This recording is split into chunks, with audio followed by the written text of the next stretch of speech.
in the name of Senator Whelan. Yeah, Senator Whelan.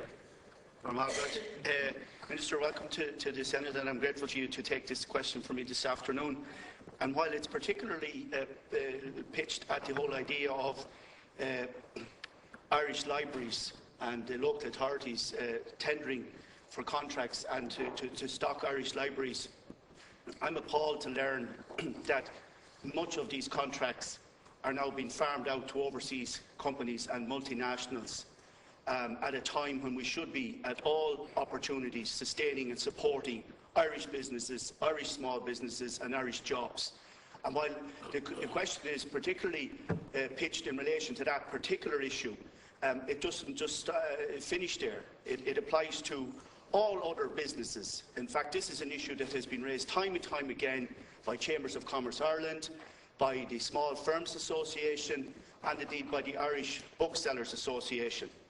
And a case in point is where you now have a situation where large UK-based multinationals are undermining Irish publishers, Irish small businesses, and by being able to tender in a fashion that puts Irish businesses at a distinct disadvantage by, for instance, wholesale discounting, which cannot be matched in the short term in any sustainable way by Irish businesses.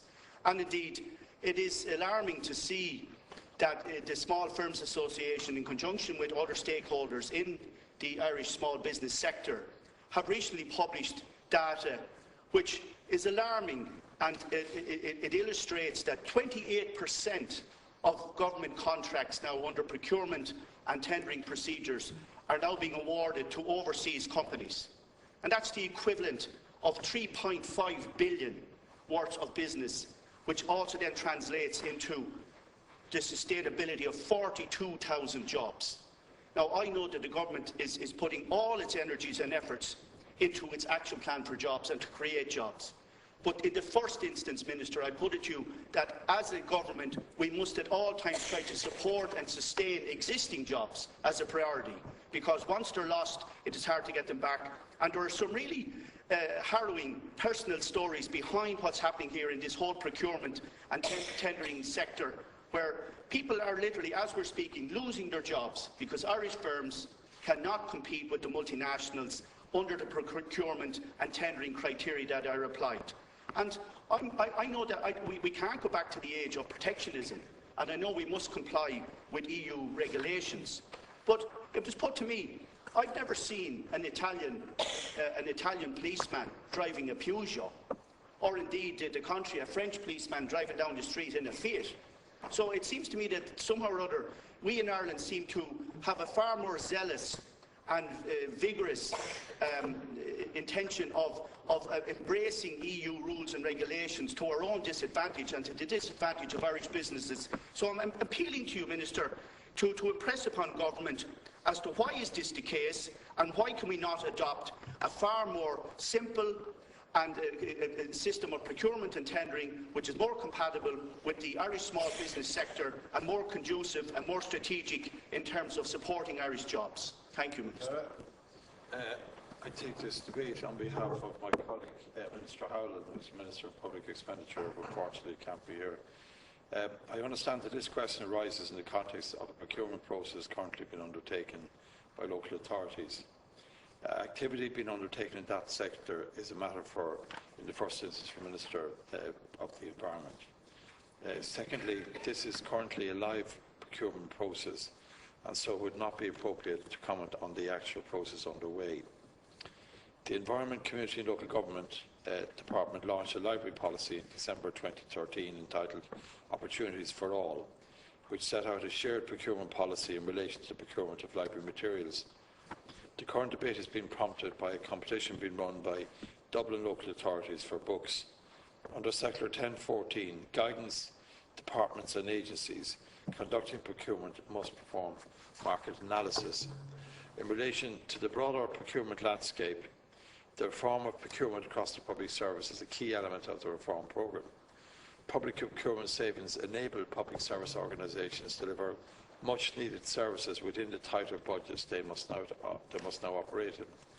Reforms are being carried out in a manner that recognises the clear importance of SMEs in the economic recovery of the country The establishment of the Office of Government Procurement is a key to bringing a more professional and whole-of-government approach to procurement. It will drive fair, transparent and open competition in the marketplace, as well as providing better value. Figures indicate that Irish business, and in particular SMEs, do well in relation to inland government business. The Office of Government Procurement estimates that more than 95% of the approximately 13.1 billion government spend on goods, services and works is spent within the state. In addition, an analysis by the Office of Government Procurement indicates that 75% of the 2013 spend with the Irish business was in fact with SMEs, an increase on 2012 levels. We want to see SME businesses be successful in public procurement, but we also have to ensure fair, open and transparent competition. We have seen strong SMEs who win government business here go on to win businesses in other jurisdictions. Through our recent circular 1014, we have introduced business-friendly obligations on public procurers, such as open tendering, breaking contracts into lots, lower financial qualification criteria, supporting consortia bids, requiring lower insurance, etc. This includes the guidelines for public procurers to perform market analysis and ensure that business remains competitive in the long term. We do not want to distort markets.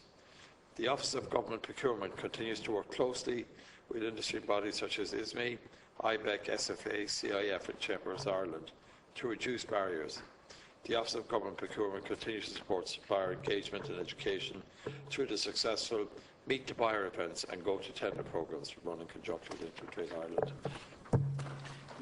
Brief questions, Senator. Indeed. Thanks very much, Minister. And I'm glad to see that the government does realise that there is an issue at stake here, and it is embarking on a range of very positive and constructive initiatives to address the problem.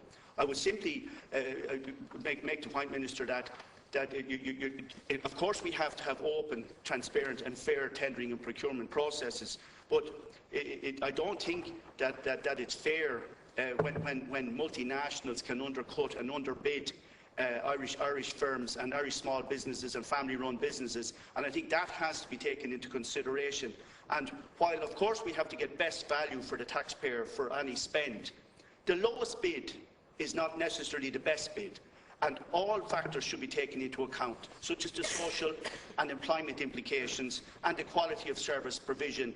And so I'm saying that these things must also be factored into the scheme, and I would urge the Minister to continue to press for ongoing engagement with the stakeholders across the small firms and across the small business sector, so as to ensure that Irish firms do get the maximum benefit out of any government tendering and procurement opportunities.